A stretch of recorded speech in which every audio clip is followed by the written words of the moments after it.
but probably one of the most dangerous that I know of, honestly, and one thing that we deal with quite a bit is yoga. Right? Now, I'm just being really, I'm going to tell you why too, but I'm just telling you, if you're involved in yoga, you need to get out. Okay? The very term yoga means union with God. That's the purpose of yoga, is to bring you into union with God. Right? But it's not the God of Abraham, Isaac, and Jacob. It's the Hindu God. Right?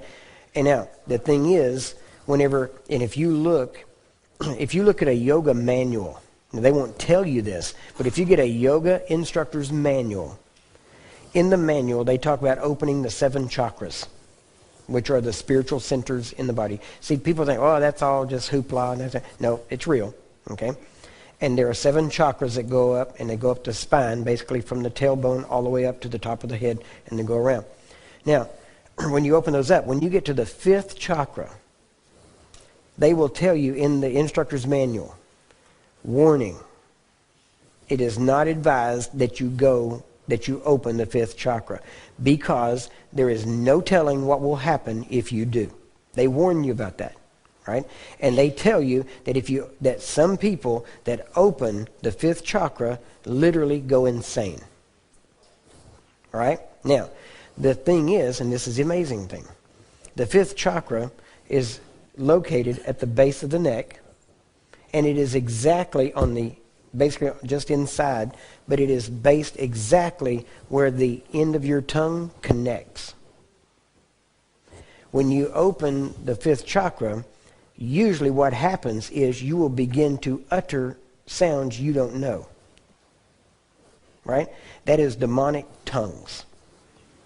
It is spiritual, and it is demonic. Now, there are other things that go on with that. Now, the reason for that is because restoring the power of the tongue is a spiritual, I don't want to say exercise, but it's a spiritual experience, put it that way. Okay? Now, now you shouldn't be involved in it. Almost every person I've ever dealt with scoliosis had something to do with yoga. Almost every one of them.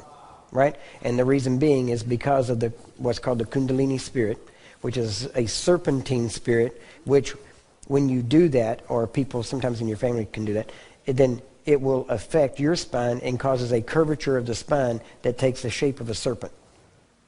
Right? So if you're involved in yoga, which I'll be honest, or just share this with you, if you do research on Pilates, the man that invented Pilates actually took some of it from yoga and incorporated it into Pilates.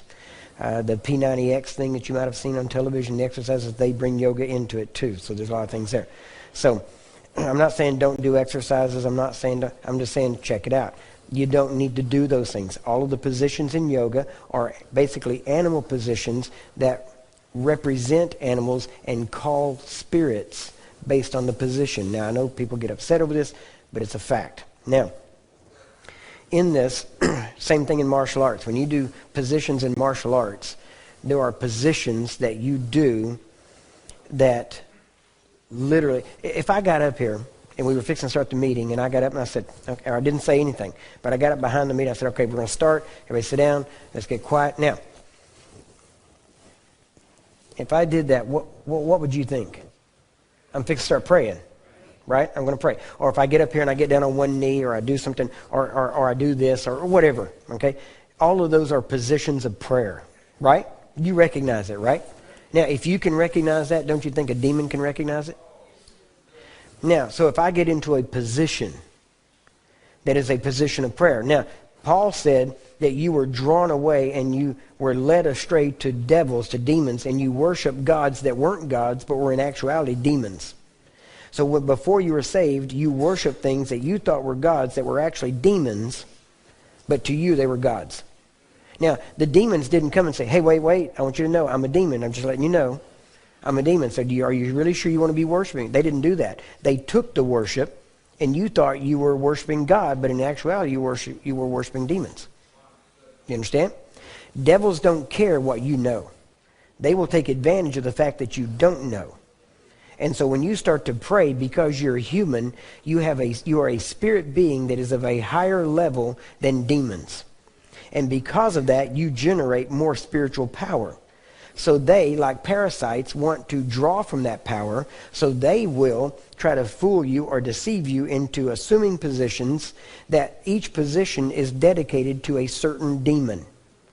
And when you do those positions, you are calling on that demon, and the spiritual power you generate, they come like a parasite and draw that from you. That's why it's wrong to do those things. All right? Now, when I was in martial arts, I did a particular style. One of the styles that I practiced was called Wing Chun. Actually, my grandmaster lives here in Melbourne. His name is William Chung. I trained under him for several years. I was his Texas state representative and was becoming his United States representative whenever I quit martial arts.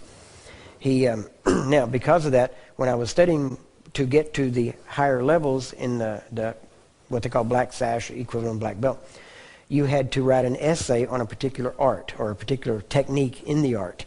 Well, the one that most people couldn't make work was a technique called the Tan Sao. Tan Sao is supposed to mean palm up block.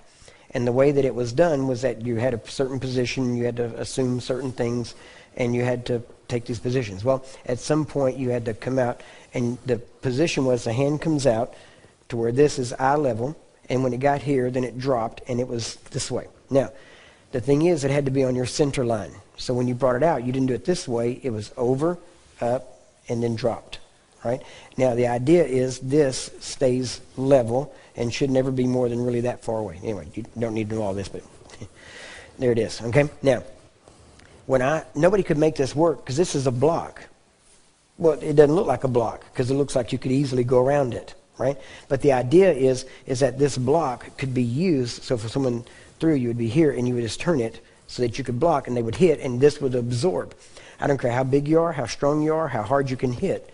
If you do it right, this will absorb any punch and it won't get through. And your arm won't, what we call break the bridge. It won't break. So you can learn that. Well, nobody could make it work. Well, when I started doing my essay on it, I did research on it. Come to find out, this wasn't called Tan Sao. Originally, it was called Asking Buddha for Help. But nobody told us that because they just called it Tan Sao, which meant palm up block. Okay? But now listen, demons don't care what you call it. What they're looking for is the position that draws them. So when you're asking Buddha they still think it is asking Buddha for help. So when you do that, they will draw to that because that is a prayer position. Well, every position in yoga is a prayer position to a different deity, and that's what opens the chakras as you go through these, because that and the breathing exercises that allows these demons to possess you, and you gain power and spirituality. Understand? So, now, you say, what has that got to do with healing? I don't know, but apparently there's somebody here that's moving up in the levels of yoga that needs to know that, and you might have been asking God about it, whether it's right or wrong. Right? So there's your answer. Okay, it's real simple. Same thing with martial arts. All I'm saying is that just because people think that just because your intentions are right, that makes it okay. That is not true. Jesus said that you can worship him in vain. Do you understand that? Well, if you can worship in vain, then apparently your intentions have something to do with it. Right? But it's not just by intentions, because you can intend to worship correctly, but it be in vain. Well, how did he say you could worship in vain? You can worship him in vain by not doing his word, but calling him Lord, Lord. Right? So that means you can stand here all day long and sing and praise and worship and all that kind of stuff, but it's in vain if you're not doing his word, what he said to do, and if all you're doing is worshiping. Do you understand? Now, because Jesus said very clear that the time has come and now is when that God is seeking for those who will worship him in spirit and in truth. So it's not just enough to just worship with words.